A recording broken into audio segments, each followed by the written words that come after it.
आज मैं मौर्य साम्राज्य के विभिन्न प्रश्नों के बारे में चर्चा करूंगा, जिसमें पहला है मेगास्थनीज ने भारत में कितनी जातियों का उल्लेख किया है, तो 7 जातियों का उल्लेख किया है। फिर प्रश्न पूछता है कौन जातियां किस क्रम में है, तो 1 नंबर पे दार्शनिक है, 2 नंबर पे किसान है, 3 नंबर पे अहिर है, 4 नंबर पे कारीगर है, 5 नंबर पे सैनिक है, 6 नंबर पर निरीक्षक है, 7 नंबर पर सभासद है। इसको याद करने का आसान तरीका है, ज्ञानी है तो कृषि भी होगा, तो दूध की आवश्यकता होगी, तो कारीगर निर्माण करेगा हर चीज के लिए, फिर सैनिक रक्षा के लिए होगा, उनको निरीक्षक की आवश्यकता होगी, और प्रशासन के लिए सभासद होगा। ठीक है, ऐसे भी इसको याद कर सकते हैं। अब आता है मौर्य साम्राज्य में पुनर्विवाह या नियोग प्रथा प्रचलित थी कि नहीं, तो ये दोनों प्रथाएं मौर्य काल में प्रचलित थी। फिर पूछता है मौर्य काल में जो महिलाएं घर से बाहर नहीं जाती थी उनको क्या कहा जाता था, और निष्कासनी कहा जाता था। ये घर से बाहर नहीं जाती थी महिलाएं को और निष्कासनी कहा जाता था। अब आता है कि मौर्य काल में शिक्षा का प्रमुख केंद्र, तो मौर्य काल में शिक्षा का प्रमुख केंद्र तक्षशिला, उज्जैन और वाराणसी था। 3 प्रमुख था, तक्षशिला, उज्जैन और वाराणसी शिक्षा का प्रमुख केंद्र था। फिर एक प्रश्न पूछता है तो वार्ता किसे कहा जाता है, वार्ता किसे कहा जाता है, तो कृषि, पशुपालन और व्यापार वाणिज्य को सम्मिलित रूप से वार्ता कहा गया है। प्रश्न कई बार पूछा है वार्ता किसे कहा गया, तो कृषि, पशुपालन वाणिज्य को वार्ता कहा गया है। उस समय सिंचाई के लिए नहरों का प्रबंध था, तो उसके लिए कर लगता था 1/5 से 1/3, सिंचाई का 1/5 से 1/3, और भूमिगत पिछले जैसे बताए थे 1/6 से 1/4। मरमत के लिए प्रसिद्ध क्षेत्र क्या था, विश्व प्रसिद्ध मरमत बंग, बंगाल के बंग स्थान है, बंगाल में बंग विश्वविख्यात मरमत के लिए था। काशी और कुंभ किसके लिए प्रसिद्ध था, तो रेशमी कपड़े के लिए, काशी में वाराणसी, काशी और कुंभ रेशमी कपड़े के लिए प्रसिद्ध था। फिर आता है व्यापार पर नियंत्रण कौन करता था, तो पणयाध्यक्ष, पणयाध्यक्ष व्यापार पर नियंत्रण रखता था। फिर पूछता था कि व्यापारियों के नेता कौन होते हैं, उनको क्या कहा जाता था, तो व्यापारियों के नेता को सातवाह कहा जाता था। क्या कहा जाता था, सातवाह कहा जाता था।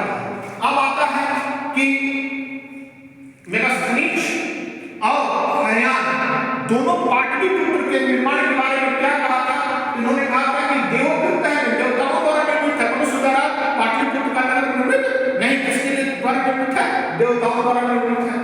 अशोक कितने स्तूप बनाए थे, अशोक ने 84,000 स्तूप बनाया था, 84,000 स्तूप बनाया था। सारनाथ और सांची और सारनाथ सबसे महत्वपूर्ण स्तंभ है, या जो स्तूप बने हैं सबसे महत्वपूर्ण है। सारनाथ में धर्मराज का स्तूप है। देवमातृक भूमि किसे कहा जाता है, तो जो उसका वर्षायुक्त भूमि होती थी, अच्छी खेती होती थी वर्षा द्वारा, उसे देवमातृक भूमि कहा जाता है। 4 प्रमुख मार्ग कौन से थे मौर्य काल में, 4 प्रमुख मार्ग थे, जिसमें सबसे प्रमुख था पाटलिपुत्र से पुरुषपुर। उसके बाद सबसे बड़ा मार्ग कौन था मौर्य काल में, तो उत्तरापथ था। ठीक है, उत्तरापथ था। प्रमुख बंदरगाह कौन थे, पश्चिमी तट पे प्रमुख बंदरगाह भड़ौच था, भड़ौच।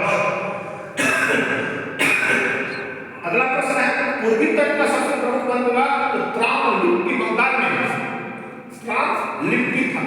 नेक्स्ट राजकीय मुद्रा क्या थी, राजकीय मुद्रा पण थी, जो चांदी की थी 3/4 तोले के बराबर। इसमें मैं राजकीय मुद्रा पण इसकी धातु की थी, चांदी की, इसका वजन क्या था 3/4।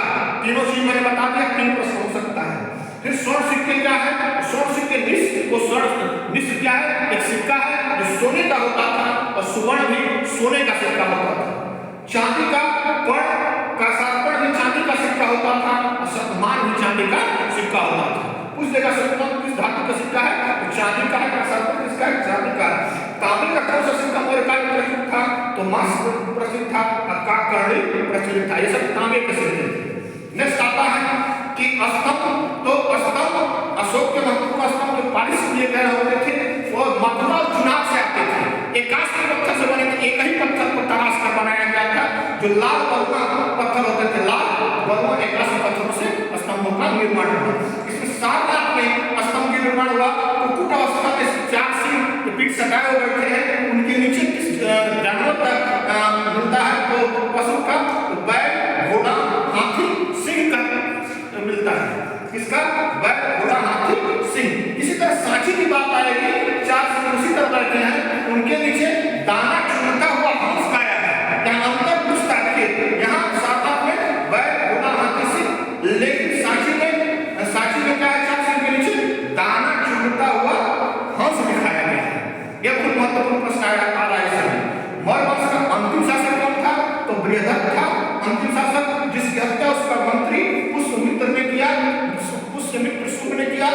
जिसने नवीन वंश शुभ वंश की स्थापना की, मौर्यों का अंत कर दिया। अब आता है मौर्य वंश के पतन के कारण क्या है? पतन के कई कारण हैं। पहला कारण है ब्राह्मण प्रतिक्रिया। अशोक बौद्ध धर्म अपना लिया, इसलिए ब्राह्मणों ने प्रतिक्रिया किया। यह विचार हरप्रसाद शास्त्री रखते हैं। ऐसा कौन कहता है? हरप्रसाद शास्त्री। नेक्स्ट है अशोक की अहिंसावादी नीति को पतन का कारण कौन मानता है? अशोक की अहिंसावादी नीति को पतन का कारण हेमचंद्र राय चौधरी, हेमचंद्र राय चौधरी मानते हैं। वित्तीय संकट कौन मानता है? तो डीडी कौशाम्बी वित्तीय संकट को मानते हैं पतन का कारण। अति केंद्रित व्यवस्था पतन का कारण कौन मानता है? तो रोमिला थापा।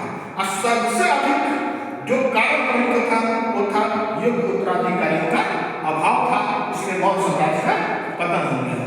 आज मैं मौर्य साम्राज्य के विभिन्न प्रश्नों की चर्चा किया हूँ।